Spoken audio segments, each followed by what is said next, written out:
And good morning, everybody. Thank you for joining us again for another installment of the Understanding Room. As always, my name is Michael T. And on the other end, I have my big homie from the RGV, Odie. Go ahead and say what's up to the people one time. Good morning, guys. How are y'all doing? Thank you once again, like Mike said, for joining us. Been wanting to talk to y'all for all week, so I'm glad we had an opportunity to come over here and have a conversation with y'all. And I know that there's been some editing issues, but we're finally starting to get that taken care of. Um, but like Odie said, we've been waiting to talk all week. We have a lot of things that we would like to talk about, and one of those things being, we're gonna go ahead and piggyback off of some things that we've talked about before, um, and how in the recent weeks, how ever since you know we were able to see accountability. I'm not even going to call it justice, accountability for George Floyd in one instance, actually. Um, we would think that things in this country would start to take a turn and other things would start to happen. But Odie and I are noticing things. I mean, like we said before, we understand it's not a sprint; it's a marathon. But the mentality of things in this country are not starting to shift. They're not starting to change, and people are still starting to keep the same mentality. Odie was telling me about a situation that he encountered. So I'll let Odie go ahead and tell what happened. Odie. Awesome, thank you, Mike. Guys, this week my wife and I decided to take a little mini trip. We went to San Antonio. While we were there, she knows I love all the ghost tours and haunted stuff. So we decided to take a little ghost tour while we were there. While we were waiting for it to begin, I was wearing my social justice for all shirt, and I was telling Mike, I don't know if that was the trigger that caused this lady to go into her little story. And I didn't feel like having a argument with someone right then and there. I didn't want to ruin the ghost tour for anyone else. But I was telling Mike that as soon as she saw me with my social justice for all shirt, she decides to ask someone else that was also waiting there, "Hey, you look like a Trump supporter, right? You look like a quintessential Trump supporter." And the other lady goes, "Yeah, I am." And she goes, "Oh, awesome. Then you're gonna love this story because I've been wanting to tell this story all day to someone since I got the good news." Um, and she starts telling the story about how supposedly her brother-in-law, who has been in the country for 27 years, hasn't gotten his U.S. citizenship, and how for the past 6 weeks he's been studying really hard with his 12-year-old son to brush up on the history because he knew that there was going to be a test. Um, was his test. He showed up to the auditorium where they're giving all the people that are trying to get their citizenship. She says he was getting more and more nervous as he was in line because the more he was waiting, the more he could hear the types of questions that they were asking the other immigrants, and he was getting nervous. He was like, "Oh my God, I don't know if I'm going to pass this. I don't know if I'm going to pass this." That it's finally his turn. He's the next one. And the person asking the questions, the US government official that is asking the questions tells him, "Do you know who our current president is?" And that her brother-in-law says, "Yes, ma'am, it's Joe Biden." And that she says, "And how do you feel about that?" And that he goes, "Well, that's the reason I finally decided to get my citizenship. Um, it's horrible that the election was stolen from our real President Trump, and so I want to have my citizenship by the next time he runs, so I can vote for him." And that this government official tells him, well, congratulations, you're a citizen. Here you go. Um, I mean, I'm still hoping that it was just a made up story, again, trying to rile up someone that has a social justice for all shirt that probably isn't a supporter of an orange racist that was in office for a while. But even if even if it is just a made up story, the part that I was telling Mike about before we started was just how hypocritical that is to me. Here's a party, here's a group that supports this guy that is also supporting new laws in 48 states to prevent illegal votes, to prevent people from voting, but they're perfectly fine with someone being gifted citizenship. I mean, here's a group that's saying that Joe Biden has opened the floodgates to people coming to the United States from other countries. But she's perfectly okay with these same immigrants getting a free ride to citizenship just because they support her orange idol. And I mean, I don't understand how someone could say one thing and then completely just flip, do the 180 to accept the completely different, opposite thing whenever it's convenient for them. Well, here's the thing. We're also talking about the same group of people who are totally cool with a 9/11 committee to research what happened, how we can make things different, how we can make things better, how can we keep the country safe from having this happen again, right? Now here we are wanting to do the same thing for the January 6th insurrection, and these same people are like, nah, I don't think we need to do that. No, we don't hold people accountable. No, that's preposterous. Why would we do that? So on one hand, I can see that, okay, yes, there's investigations going on within the DOJ and all these other, that's fine, that's cool. But what these senators are trying to do, what these congressmen are trying to do is see who within the government had a hand, had a say-so, had anything to do with setting up or not doing their job to prevent such bad acts from happening. The DOJ are just investigating the people who were at the Capitol, attacked the police, and all this other stuff. They're not looking into who was federally responsible for aiding and abetting these people into doing what they're saying. And so to answer your question, Odie, what makes these people think that it's okay for them to think one way, but it's white privilege. It's the same thing. We come back to the same thing. It's okay as long as they are getting what they're wanting, as long as their guy gets their way, as long as, there's division and dividing in the country, that's fine. It's only okay when their agenda is being met. The problem doesn't become a problem until their agenda stops getting met. When they feel like what their ideals are being threatened, or what their ideals are being compromised, then it's a problem to them. It's the same thing we talk about each week. It's just white privilege, just in a different form.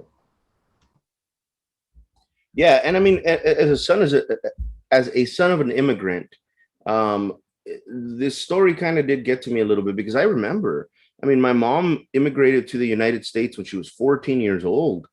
She was working hard. She was an in-home servant for her family. And she, I mean, when I was 11 or 12, I was the one that was helping her study for her citizenship. I remember everything, man. We went through, they gave her a huge book, and we went through that huge book.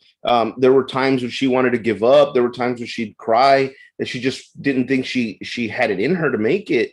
And I remember how proud she was when she finally got her citizenship, um, uh, after they asked her all the questions, because she felt like now she was in the land of the free. And we keep having this conversation about how, unfortunately, this is the land of the free only for certain people, or only when it's convenient to certain people. It's unfortunately very frustrating to realize that just because you have one set of beliefs, or just because you don't agree with a certain group, we're going to make it harder for you. We're going to make it almost impossible for you. But if you agree with us, then we're just going to open the gates, and the pearly gates for you, and let you come into your perceived heaven. Um, I know that we've been talking the last couple of weeks. I think we've had a bit of a theme going on, where we're talking about how the system is rigged. How we talked about how education is rigged, so that minorities don't get the best education. We talked about how the healthcare system is rigged, so we don't get the best healthcare.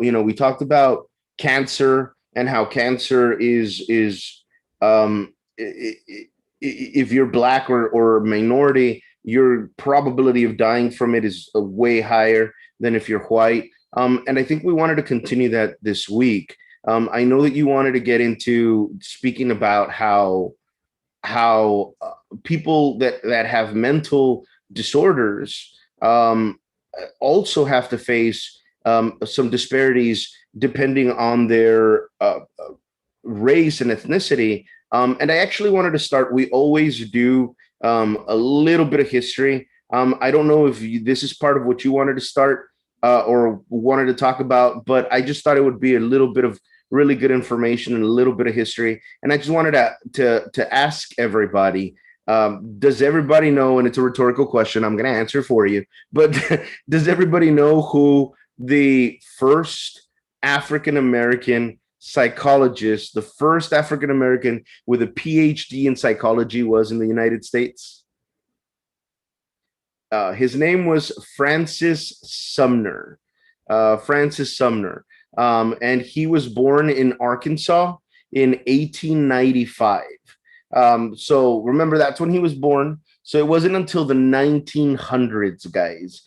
It wasn't until the 1900s that we get our first African American psychologist. I want you to just keep that in mind. Country, 1770s, almost 150 years later is when we finally see our first African American psychologist. That alone should tell you that there's a huge disconnect when it comes to minorities and psychology. Also, remember that these were the same people that in the 1700s, in the 1800s, were claiming that minorities' brains weren't as developed as white people' brain. And that's why it was okay to enslave us. That's why it was okay to mistreat us, because according to them, our brains didn't comprehend what was going on. So, Mr. Mike, I don't know. Do you want to talk something? Do you want to say something about that? Um, not really. Not right now. But I did have some questions based off of what you were just talking about. Before previously. Um, when you were talking about your mom taking her citizenship test, right? Um, how long did they give her from the time that she was like, "Hey, I'm ready," to the time where she took her test? How much time did they give her in order to take the test? Well, once she applied for citizenship, she had 6 weeks to study. So it was 6 weeks of a cram. The moment she applied for citizenship, they actually gave her the date that she needed to show up at this auditorium. And everyone that was applying for citizenship, um, I guess around the same time she was, would have to show up on that date. I remember that they told her if she missed that date, she'd have to wait like a year before she could reapply. But I mean, with that, the 6 weeks of studying, you have to remember this was a woman, I think I've mentioned it before, this was a woman that had 4 jobs. Most immigrants don't have one job. Most immigrant families, she was a single mother, 2 children. She had 4 jobs. So I remember we would study. She would get home at 10:30 at night. We would study till around 12:30, a couple of hours every night. Then she'd go take a shower, go to sleep, get up at 4:30, and do it all over again the next day. And I mean, I even remember the questions, some of the questions. To be honest with everybody, is it very difficult questions? No. I'd want to say it's about fifth grade level of knowledge when it comes to history. You know, who was our first president? Who is our current president? Who was, the president during World War II? Things like that. Those are the kinds of questions that we get. Of course, the Pledge of Allegiance. You have to be able to recite it. But for someone that at the time, I think she was in her 30s and she has 4 jobs. Even though you might think, oh, it's fifth grade level, it's still going to be a little hard. It's still going to be really hard for them to grasp it, especially because all the material was actually given to her in English, and she didn't really speak English. So a lot of what I had to do was translate what the material was saying in Spanish so that she'd be able to get it. I can only imagine how it would have been for someone that didn't have that support at home that someone could actually, use to learn that information. And with that 6 weeks, I mean, she's like you said, she's working 4 jobs, coming home late at night. Were there multiple attempts to take the citizenship test, and if she failed, what was going to happen to her? Um, Failed it, she would have to take the test again in a year. But if because she had a residency, she still residency here. However, if she failed it, they would take away her residency. They wouldn't deport her. She wouldn't get immediately deported, but that would mean that for that whole year, she wouldn't be able to go visit her family in Mexico. She wouldn't be able to travel outside of the Rio Grande Valley region. If we try to go past Falfurrias, she was going to have to show that she had a permit to go past that point. So there was still a bit of risk, I guess, involved in her taking the test. Thankfully, she only took it once. She passed it her first try. And I remember that there were people that she told me that there were people that didn't pass it the first try. She was one of the last ones. They did it alphabetically, and with her last name being Perez, she was one of the last ones that took the test. And I remember the same feeling that this lady described, where she was saying that every time someone was being asked questions and failing, she'd get more and more nervous, and she'd get more and more nervous, and she'd get more and more nervous. But by the time she got up to the front, they asked her, I think she said they asked her 10 questions at random. And it's not a written test. It's a verbal test. So again, they're asking you in front of everybody else at random these 10 questions, and you just have to go in there and answer them. I remember though that was the best day of her life. That's the one thing that she'd wanted since she came to the United States, and to her, that was like the real culmination of a lot of her hard work, where she was able to gain her citizenship and finally be, in her eyes, be a contributing member to the country that she loved so much.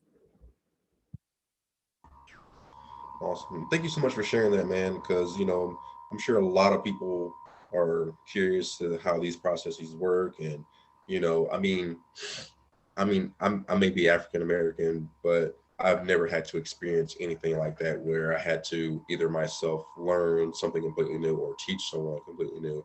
And like I said, going through grade school, learning all of this is different than when you're, presented with this big book, like you said, and told you have 6 weeks to learn all this stuff. Um, that's different. So again, thank you for sharing. Um, but the thing that kind of stood out to me about your story was when you said that if they had stripped her residency away from her, she wouldn't have been able to travel to see her family in Mexico or to go past the checkpoint in Falfurrias, which to me sounds a lot like the 1800s where, you had slave patrols making sure that slaves that were out on the roadways had their documentation to have permission. In this land of the free, you have to have permission to travel on their roads. And notice the way I said it, on their roads, because these roads today are still patrolled by the same systems that were put in place at that time. You don't have the proper documentation. You don't have the proper, paperwork to say you can be here. Or if you don't bow down and give in to the patrolman's orders or give in to what they want or submit to him, you are going to be subject to removal, incarceration, or even worse. So again, excuse me for nothing, but again, people, this is why I say history is important. Here's an example within Odie's lifetime where he's experienced the same things that people that look like me experienced in the 1800s when they were told to go somewhere. Go fetch me this, boy, or go over here and get this. Go over to old man Collins' land and get this for me, boy. And then they're doing what they're told. They're doing what they're supposed to do. They're, free to go on this way. And then someone comes up to them and says, what are you doing here? Where are you going? Where are you coming from? Do you have documentation? And if you in any way make him feel obsolete to what he's doing, you're going to get harmed, killed, or worse. Or just taken and nobody's going to know where the hell you are. I was doing some research the other day because I see a lot of these commercials about your ancestry, about tracking yourself by where you're from. And I found two things that were very interesting. One, that within my DNA, there's white. There's white within my DNA. Okay. Two, my ancestry stops at plantation of, I'm not going to say the name of the plantation, but that's as far as my family tree goes. It stops at plantation of here. It doesn't go back to where part of Africa my family came from. It doesn't go back to, any region of Africa where they came from. It stops at a plantation in southern Georgia in 1766. That's as far back as I can retrace my history. So you have to understand that these people who were brought here undocumented, so we'll just say that. So to talk about undocumented immigrants and they were undocumented. They were stolen from their land and brought and sold to this land. Negro male, approximately this age, that's it. That's as far as it goes for me. You know what I'm saying? So we are still living in that same system. And this is what me and Odie are always constantly talking about. This is why history is important, because it shows the repetition of the same system that's continuing to repeat itself. When this country first started, Blacks, minorities had no right to vote at all. Blacks were enslaved. Native Americans were slaughtered and killed, pushed out of their land. Mexicans were told that this isn't Mexico anymore. This is the US now. And basically they've stolen so much from so many over the past 200 some odd years. No, probably more than that. Over the course of 500 years, these people have done more damage than anything. But they want to come here and say, "Oh, this is manifest destiny. This is a mission. This is our mission from God." Odie has spoken on this before. They believe that what they're doing is right. That's why they're so unwilling to change their system, because they believe within their heart that what they are doing is okay. Look at what's going on now politically. Same stuff. They are ousting anyone who defies what their ideals are. And I know we're not going to get into that because I just saw Odie do an eye roll. I'm sure Odie is so done talking about Trump and his band of lackeys that it's just, nauseating at this point. And it's really bothersome that here we are 6 months after the election that this man lost. They are still talking about, we're going to find a way where they screwed him and he's going to be back in the White House. It's not going to happen, dude. It's over. It's done. Let it go. You really have to understand that what you are doing at this point now is you're trying to overthrow the government that you are working for, which is something we like to call sedition and treason. Why are these people not being held accountable for this? It's being done blatantly in front of us every day. Every day, anyone who opposes this man is automatically a bad person. You're ousted. You need to go away. You are bad. But here we are today, going through the same things. And within that same system is the despair, like Odie said, I'm sorry, I went on my rant, Odie, is the disparages in mental health for African Americans and minorities. Now, I'm going to see if y'all pick up on something real quick. Let's say there are 3 little kids in the same grade, with the same teacher, they do the same activities every day. White kid, black kid, Hispanic kid, right? These 3 kids are all the time acting out, talking out of turn, getting up from their seats, all of them, they do the same things. But did you know, we're going to start talking about some data here early. I know this is what you've been ready for, that 2 out of the 3 of those kids will get diagnosed with something called, what is it? Defiance disorder. I forgot the name of it. But the little white kid will get will get diagnosed with ADHD, and they'll put him on medications to recalibrate and get the chemicals in his brain to match back up again, the signals in his brain to match back up again.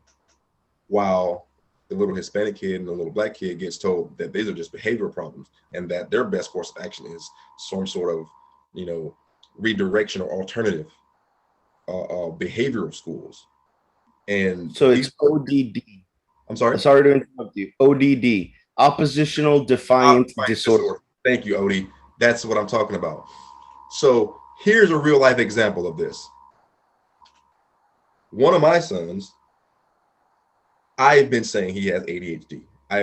He's very hyperactive. He just blurts things out. I love him to death, but he just loves to talk. And I've always said, I'm like, you know what? I believe he has ADHD. He's very hyperactive. He has ADHD. He can't stay on task. I think he has ADHD. So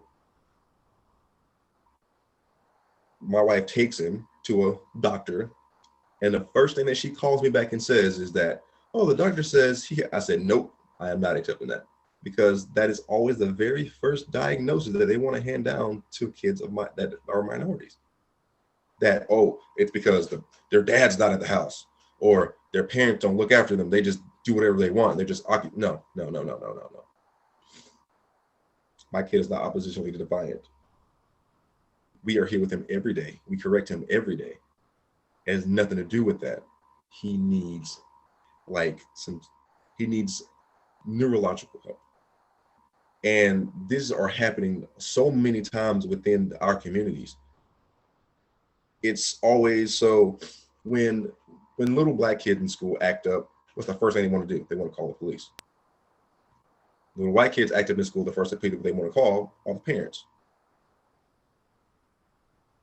So you're already beginning to disparage these kids at such a young age. You're basically developing them to believe that what they're doing is wrong because this is what you're telling them over and over and over and over and over and over and over and over.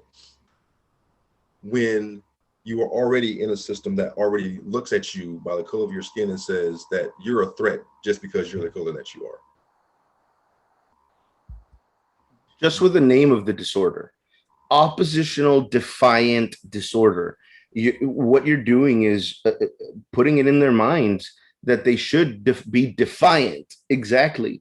You have to keep in mind that words have power. I know we've all heard the stupid phrase that they tell you when you're a kid: sticks and stones could break your your bones, but words could never hurt you. That's not true. Words can hurt, and words have a lot of power. And when you're telling someone ever since you're a little kid that you need to be defiant, and then they grow up to defy the laws, defy the rules that are set, or boundaries, that's exactly what you're doing. Now, just so that we throw a little bit more knowledge your way, just so that you all understand. So African Americans are on average about 69% less likely to be diagnosed with ADHD. Hispanics, 60% less likely to be diagnosed with ADHD. Native Americans, 50% less likely to be diagnosed with ADHD, and Asian Americans, 46% less likely to be diagnosed with ADHD than white Americans. And do we know why that is? I'm going to give my theory of why I think it is.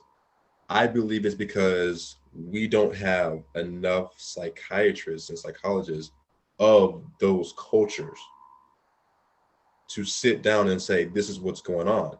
Because the broad spectrum of these disorders are tested and done on whites. So everybody has to fit under that umbrella of, oh, if they don't follow this, they don't have ADHD. It's ODD, so it's got to be something else. No, if you don't know that culture in which that child is growing up in which that child has gone, grown up in their environment that they're in, you're not going to understand. And this is why I'm so concerned right now, because as of today, since Odie said, when was the very first Black African American PhD psychologist? He was born in 1895. He got his PhD in the 1930s. Okay. So from the 1930s to today, of all the population of people with PhDs that are within psychology, only 2% are African Americans. Now, when you have a 69% chance of not being diagnosed because you're falling under a spectrum of a different race, that's a pretty big chunk of missing information because you don't understand that culture. If you don't understand where they're coming from, if you don't understand how they react to things, you are not going to sit down and say, this is what this person has. You're going to see it as defiance. You're going to see it as, it's just a behavioral issue and not a neurological. And that's where a lot of the disparages come in, because as they get older, like Odie said, they begin to believe that that's just defiance. And guess who else grows up believing that? The kid who was told his whole life, like, I only have ADHD. I have, a medical diagnosis. And those kids grow up to be police officers, DAs, prosecutors, judges, people that have been up and looked down on people who have the same disease as them and told that it was defiance. Now, do we see the system in which we are living? Are we starting to see in which we're living? And by the way, sorry to interrupt you, but by the way, it's not just like in little kids. Like, I want to make sure that we stress that those stats that I gave were from kindergarten to 8th grade. So it's not until 9th grade, high school, that some um, minorities start separating from the rest and start being diagnosed more closely with white Americans with ADHD. But understand this, and I want to make sure I make it clear, that's already the last 4 years of your schooling. You already had to live with this disorder your whole elementary and middle school years because no one believed you had it and no one wanted to treat you for it. And now that you're in high school, if you're lucky, you're finally going to get diagnosed with it. At that point, what chance do you even have of catching up? And again, it's like I said, it's all about the system. The system wants to keep these kids with their heads held down, and all this other stuff. They believe that they're less than someone else, while they're still building up the other kids who are saying, okay, you just have a neurological disease. It's fine. We'll take care of it. You'll get you the treatment you need, the therapy that you need, the medication that you need, and we'll make sure that it's all better. Meanwhile, flip side of the coin, African Americans are getting told that you need to go to some sort of alternative school. We all remember the story of Odie's friend that he told us about. Good kid, had making good grades, and was continuously, messed with, and finally reacted, and they sent him to an alternative school. Instead of, you see what I'm saying? That's always their first reaction to kids of color and minorities, especially African Americans. They'll say, oh, you're defiant. You need to be taught a lesson. You need to be put in your place. You're basically trying to retrain them on how to be a slave. Stay in your place, boy. Don't do this. Speak when spoken to. And it's so funny that you say that, Mike, because I was watching a documentary, and the documentary was on how the police react depending on your race, and they said the exact same thing. They said when you're and we've talked about it too. You've mentioned it a lot of times, but it's almost verbatim what you just said. When police approach a white suspect, it's always, do you know why I stopped you first? So, do you know why I pulled you over, sir? Do you know what's the reason why I stopped you? When they pull over a black American or a minority, it's always, put your hands on the steering wheel. Don't move until I tell you to. So they give orders before they ask questions. And it's exactly the same thing. They're still trying to retrain us. They're still trying to get us to comply to those instructions that we were enslaved, when we were being destroyed systematically, when we were being punished for being of a different shade than they were. And like I said before, it's continuing today. It's the same stuff today.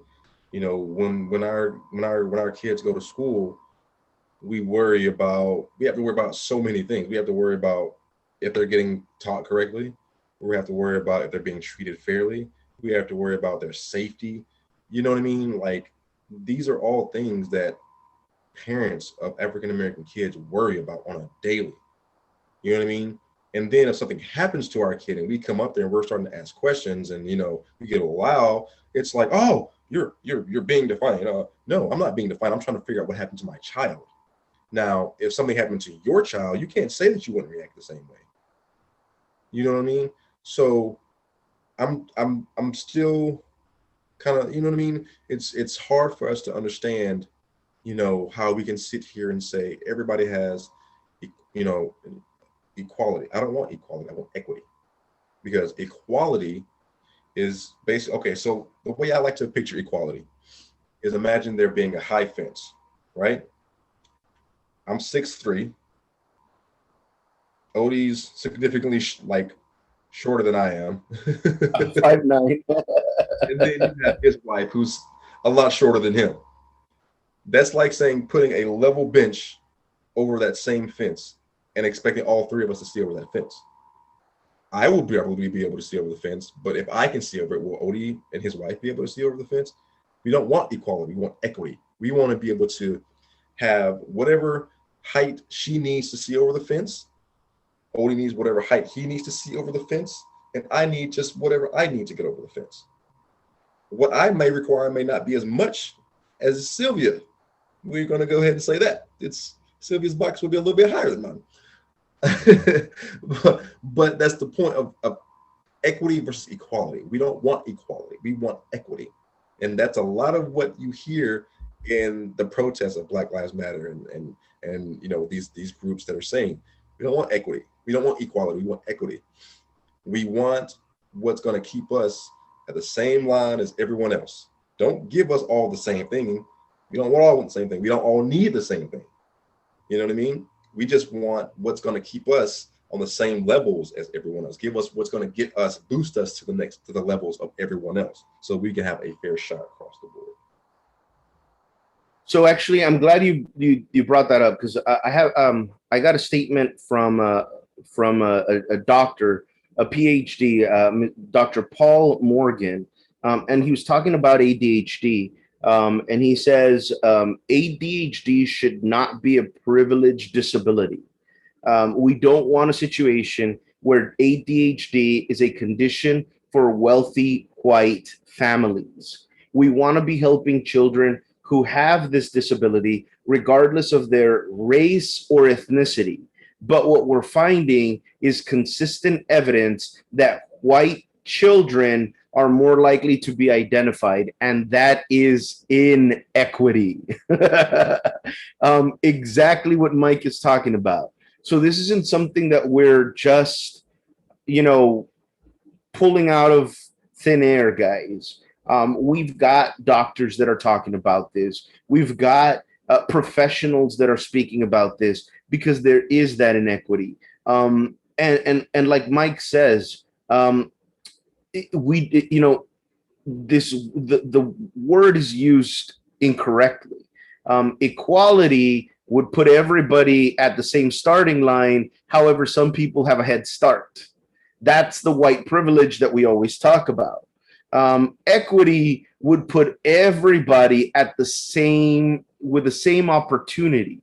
Maybe not at the same start off line, but in the position where we'll have the opportunity that everybody else does. And by the way, this isn't the only mental disorder that I found, that we found have significant differences depending on your race. One of them that actually shocked me, I did not know this, was the bipolar disorder.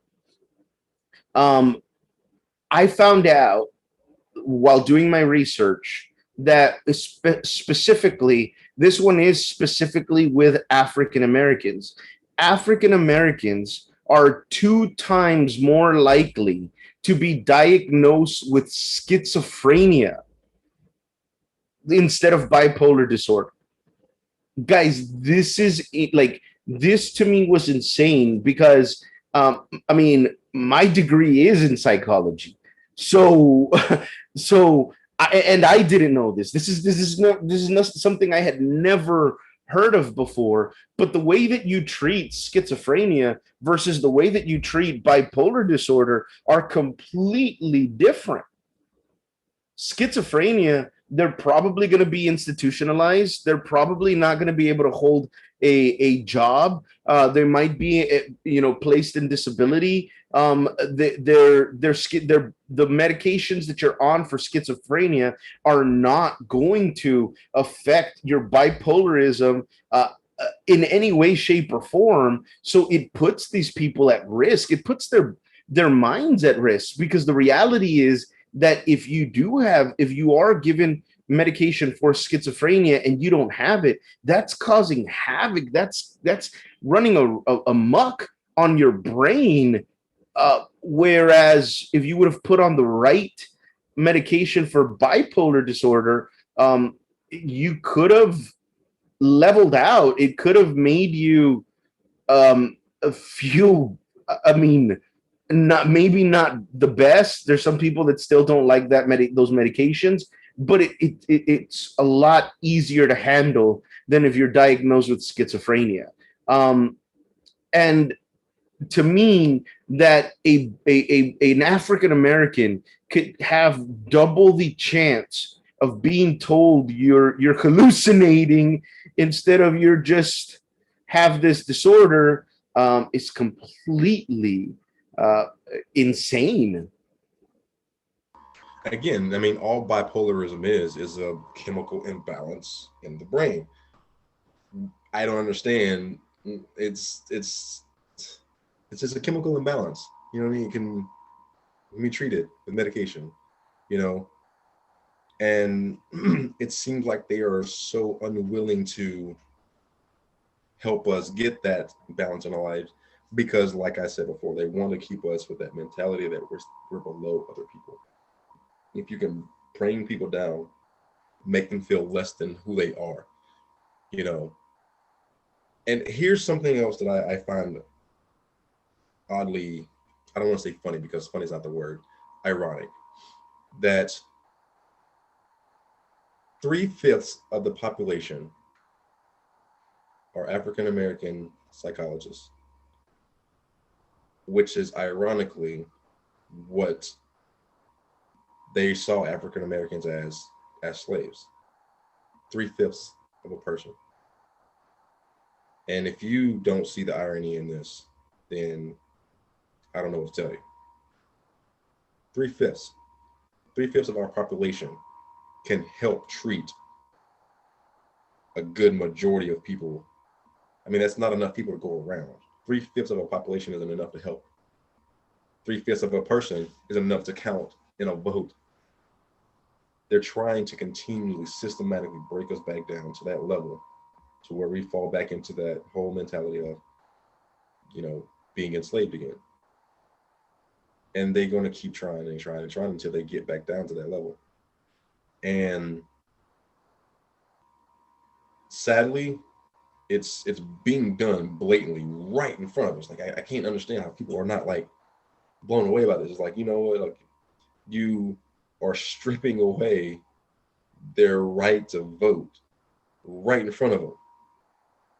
You are basically like okay, here's another example.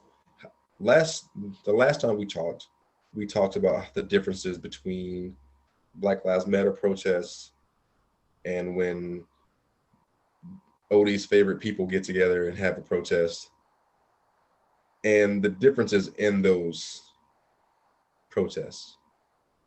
When Black Lives Matter protests, there's always some sort of police force, National Guard, some sort of force prior to their event. But when there's the other way, there's no law enforcement, or they come after the fact. They react. They're not proactive, they're reactive. And it usually takes them a while to react.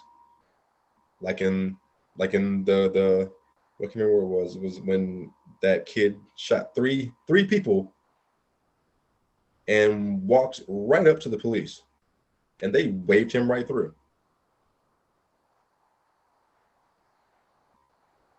Black men are getting shot in the back for walking and running away from police.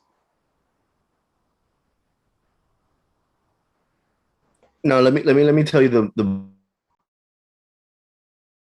most ironic of it. Actually, pay attention to this because this episode, this session, has more ramifications than you think. So, an African American kid was running away from the police, like Mr. Mike says, gets shot in the back, gets called a monster, gets called a you know a bad guy, a gangbanger, gets you know, I hear it all the time. Well, why was he running? He shouldn't have been running, right? White kid or white person goes into a grocery store, a church, and commits mass murder, and he must be mentally ill. What are we just talking about right now? aren't we saying that we're misdiagnosing, minorities? So the truth is, if this white man or woman or whatever he might be just murdered a multitude of people and he's an adult, probabilities he's not does not have a mental disorder, because it would have gotten caught early. Minority or black does this, he might have a mental disorder, because there's a chance of 2 in 1 chance that it wasn't caught when it was supposed to. Isn't that ironic that we always want to defend the ones that have the better chance, and we want to criminalize the ones that never had a chance? Let's have this. The ones who don't have these, opportunities to get this help in their neighborhoods. How many psychologists and psychiatrists do you see in predominantly black neighborhoods? You can't even find a CVS or freaking pharmacy, much less a psychologist's office. You know what I mean?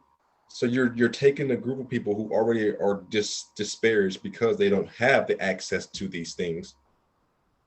You send them to public school where their teachers are telling them you're oppositional, you're defiant, you have just a behavior issue, things are just bad at home. And then they grow up hearing this as they go older. Then they get to high school where life's changing right before their eyes. Then they get told, you may or may not have a mental disorder. So now you have to think, this kid who has gone their entire life thinking that they have been told that it's just a behavioral thing. These kids learn at such a young age to hate themselves at that point. Then they get to this age and then they're told that they might be something else. And now you just screw them up, because they spent their whole life thinking that I hate myself because of something that is just me and my behavior. You know what I mean? So it's really ticky and tacky, man. It's not fair, but we all know that. But what are we willing to do? What are we going to do? What are we trying to do to make it change? Because they take away our right to vote, so we can't vote for these things for the people that want to help and put mental health above many other things. We can't get to our city officials and tell them, hey, we need this in our neighborhoods, because they're too busy worrying about, the election from 6 months ago. We have to make sure that it was done correctly, even though you've done 6, 7, 8 audits, found nothing. In fact, if you found anything, you found more votes for Biden than Trump. So all in all, you're wasting taxpayers' money that could be going towards helping kids with mental disorders and helping people and communities that really need these resources come together and build these resources in these communities that need the resources. So we are really looking at what their priorities are. And as it was when they wrote the Constitution, it's not us. It's not people of color. It's not minorities. They still have not done anything to try to reconcile what they've done to African Americans, to Hispanics, to the land that they stole from them. And most importantly, the Native Americans, whose land was completely stolen from them, and the genocide that followed. So you have to understand, if that part of history hasn't even been, that chapter of history hasn't been closed or resolved, what makes you think it's going to get resolved now? It's not going to, because they are still on their path of their manifest destiny. They still truly believe that this land is theirs and that it's going to be theirs forever. So this is the one that actually troubled me the most. I didn't know how bad this one was. PTSD. So I looked at PTSD in men and women, and the one for women was actually the one that troubled me the most. It showed that African American women um, only get diagnosed with PTSD about 12% of the time, versus white women, which get diagnosed with PTSD around 31% of the time. And by the way, this study was done with women that had gone to the hospital for rape or battering, and and the thing that sickened me is that, again, what they are being diagnosed with is dissociative disorder or borderline personality disorder. So here's a woman that just went into the hospital because she was raped. And just because she's black, she's being told, oh, you're borderline, schizophrenic also. It actually, like, this is what's insane to me. And this is what really made this stand out to me. Um, because of this, another study was done, and it showed that 40% of the women that were misdiagnosed end up becoming dependent on some kind of drug, end up becoming dependent on some kind of substance afterwards. So I want you to think about that, guys. Here are the women that just went through a completely unimaginable traumatic situation where they were either battered or raped. They're going to the hospital to try to get help. And instead of giving them help for PTSD, they send them home with something probably like, and I mean, they'll probably send them home with what, Xanax. Xanax isn't going to do anything for PTSD. And then they're turning to other substances like hallucinogens and all of these other drugs to try to cope with their PTSD. And then society turns around and calls them drug addicts and crackheads and unfit mothers when we're the ones that failed them. Again, these disparities because we don't have people of that culture to sit down and understand that culture. It's all becoming a round robin at this point, and no matter how we sit here and talk about it, we need to continue to be aware of what's going on, have knowledge of it, and understand that we have a voice. We can make the changes that are needed to bring about the differences in these disparities. Let's talk to our city councilmen about getting mental health and other, resources in minority neighborhoods.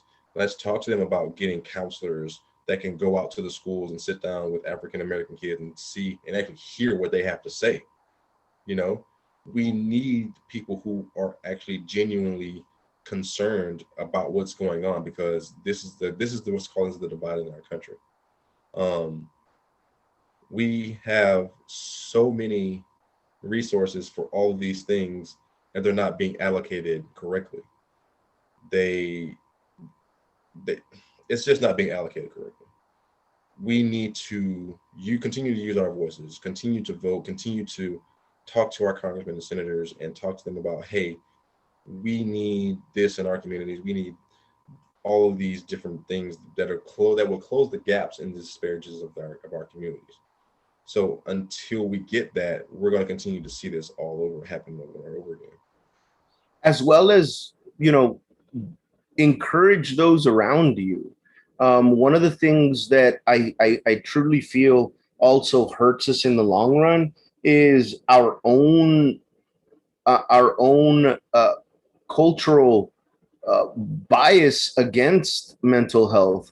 You see it especially in with Black Americans, with African Americans. You see it. Movies and shows where even in the movie and in the show they're making fun of them for going to seek mental, a mental health expert, for going to a psychologist, for trying to figure out what in the world is wrong with them. White Americans, they go to the psychiatrist and psychologist more often. In all of these, one of the races that I found was the least likely to be diagnosed with anything was the Asian Americans. And again, it's the same thing, that Asian Americans have this mentality of, I'm holding everything in, I'm going to repress everything, and if I can't deal with it on my own, then I can't deal with it to begin with. And that's not what it is, guys. One of the reasons that Mike and I decided to do this was to be a catalyst for those that wanted to have these conversations but didn't have a forum or an outlet to have these conversations. We have to be able to get with like-minded individuals, and we have to be able to get that mental help that we need. Everybody has a finite brain. There is absolutely no one in this world that has a brain that can handle every situation, because we're not perfect. And that's where psychologists come in play. That's where psychiatrists are going to try to drug you. So I'd go with a psychologist first, but that's, in my opinion, that's where my field, that's where we can help. So don't discourage others from doing so. Encourage them to get the mental help that they want, that they need. But yes, get involved. Make sure that we understand, and that the government understands, that we need real science done with real people, not this pseudoscience that has been around from the 1700s, that still paints minorities as having a different brain. Our brain is no different in absolutely any way from anyone from any other ethnicity, or race. I mean, unless we're talking about like some genetic evolution with like lungs, that some tribes have stronger lungs than others, but no tribe has a bigger brain than others. We are all Homo sapiens. So understand that, guys. I was saying about PTSD. One of the other things that I found is that in our military, these are the people that are laying their lives on the line for us, laying their mental health on the line for us. And I also found that it's again almost like clockwork, 2 times more likely than a white soldier veteran will be diagnosed with PTSD than one from African American and Black descent. And one of the studies that I was reading, which again goes back to that mentality of the 1700s, is that there's still this mindset that African Americans are better prepared for suffering. So that because their brain is already better prepared for pain, they don't feel the same remorse, or they don't feel the same stuff that causes the PTSD that a white soldier would have. And that to me really brought me down, because we need to be taking care of our veterans. We need to be taking, the suicide rate with veterans is so high because a lot of them don't get the help that they need. And a lot of the times they're not getting the help that they need because they're not the right color. And if you're not the right color, why should that be a death sentence? Why should that be a sentence that you have to live with all of this pain that could easily be treated, or maybe not easily, but that could be at least diagnosed and brought to light? Absolutely. And, you know, um, all throughout today's episode, we've talked about, all these disparages, but me and Odie have a very special place when it comes to mental health. Um, I don't know if I've mentioned this before, but I suffer from PTSD and depression. Um, so these things take a big toll on me because I suffer from these things as well, and I didn't really realize that I suffered from these things until I was 33 years old. So, I'm 34 now, about to be 35. So, I mean, I'm just discovering and figuring out my own mental health issues.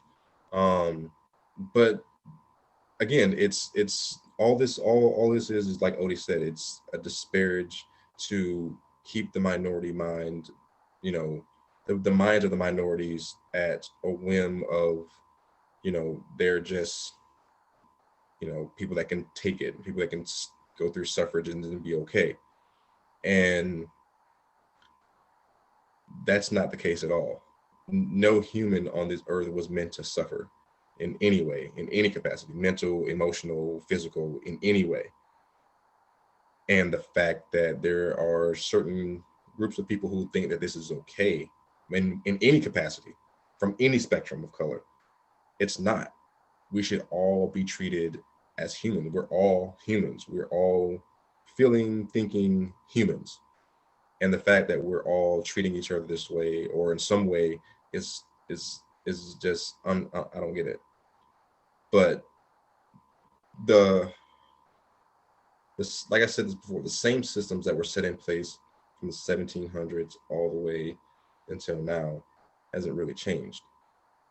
And you can tell by the disparities in the neighborhoods where African Americans and minorities don't have access to a lot of resources that are really needed.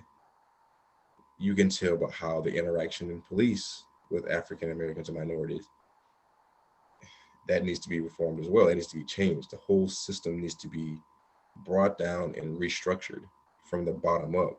Because it's like I say, if the seed of the problem is rooted, you're going to bear the fruit of the same problem. It's not going to change. You can throw away the fruit, but if the root is still there, the fruit is going to keep growing. You know what I mean? You can do all the changes you want. You can trim the tree however you want, but the root is still going to make it grow, and it's going to make it grow lush and more. And the more it continues to grow, you have to dig up the root of the problem, and the root of the problem is the systems and the systematic policies that this country has put in place. They put them in place as a safeguard so that they can't be removed, or they can't, or they will have problems when they try to remove it, because they can try to find backdoor clauses and say, oh, well, if we do that, we'll suffer from this. No, no, no, no, no. The Constitution has amendments for a reason. They can be amended. So all of these different policies and procedures that they have in this country to disparage and to keep certain minorities down, to keep them from getting their equity, is set in place through the systems in this country. And that's what we need to break down. Odie, you got anything else before we get out here this morning? Yeah. There was one more um stat that I wanted to give really quick. But before I do that, I just wanted to address what you just said right now. Um, Amendments, guys. There's that myth, that horrible myth that politicians want to throw around. And by the way, it's always funny to me that it's always the most racist politician that throws this myth around that, amendments are we shouldn't amend it because the Constitution was perfect the moment it was written, and our founding fathers and tradition and all this other stupidity that they throw around. Guys, our founding fathers knew that it wasn't perfect, and they knew that as the world changed, amendments would be required. That is the reason why they put that rule in there in the first place. So don't believe that hoopla that we should keep the Constitution as is because it's already perfect. It is not a holy book. It is not a holy manuscript. It's a manuscript that was again stolen from my people to begin with. So, so amendments are there to help us. Now, the last stat that I wanted to give you is, in my opinion, one of the least uh, like this is the of all the mental disorders, this is probably the one that affects people the least in my opinion, but it's also one of the worst ones because it's so misdiagnosed. Dyslexia. So for those that don't know, dyslexia affects 1 out of every 5 Americans. 1 out of every 5 Americans has one form or another of dyslexia. And get this, minorities are 3 times less likely to ever be diagnosed with it. So we're calling these kids, again, not my words, these are the words of society. We're calling these kids stupid. We're calling these kids troublemakers. We're calling these kids people that don't care about their education, but yet the reason that they can't get the education they want is because they have a mental disability that isn't allowing them to understand or grasp the information the way that everyone else does. I was looking into this, and there was again another doctor. I can't remember her name. I know it was Maggie something, but what she was saying is treating dyslexia is a civil rights issue. All of these people are being marginalized. There are all these barriers they cannot cross. They haven't been accommodated. And what she's talking about is exactly this that again, just because we're minorities, that shouldn't be a sentence to what our limitations are. If you go online and you look up successful people with dyslexia, very few of them are going to be of minority descent. Most of them are white. And it's because most minorities with dyslexia, unless it's caught early enough, you're not going to be able to succeed. I mean, one of the only people that I know of is George Lopez that has dyslexia and was able to succeed as a minority, but he didn't succeed. He succeeded in comedy. And he says all the time he hated school because of the same thing, because of his dyslexia. So we need to make sure that we address all of this, guys. Like Mr. Mike said, we want the same opportunity. We want the equity, and it has to come from the moment that we're born to the moment, to when we're adults. It can't start when we're adults. We need to be able to treat our children. We need to ask for same treatment for our children because they deserve the same education. Absolutely. And, again, we're not looking for equality. We're looking for equity. Equity is what's going to make progress happen. We're not looking for a handout. We're looking for a hand up. And we're so used to grinding from the bottom just to make it to the bottom. And for every step that we take up, there's like 5 or 6 more rungs that we have yet to grasp and climb through. And like Odie said before, it's like, everyone might have might not have the same starting line, but that's not what we're asking for anyway. Because, I don't know how many people have been to a track meet and seen a track meet, but they're not going to stick the fastest person in lane 6 that's all the way up here and put the slowest person in lane 1 and expect them to run the same race. It doesn't work that way. It's usually the opposite. Um, that's the equity. That's what we're talking about when we talk about equity. Um, we just want everyone to be able to have what they need to be able to be successful in life, the same opportunities, equal, not, you know, the same resources that one has, everyone else should have too. That's medical, financial, as well as mental health as well. So, um, again, like I said, we're like I say every week, we don't want to stand in front of you. We don't want to stand behind you. We want to stand next to you. We just want equity. Odie, Thank you all again for watching. We really appreciate those that have been consistently following us. Again, share us with everybody that you think needs a little bit of, uh, of an outlet for these types of conversations. Communicate with us, guys. We're here, and we'll gladly answer any questions that you may have, or do research on any subjects that you may want to learn more about. absolutely.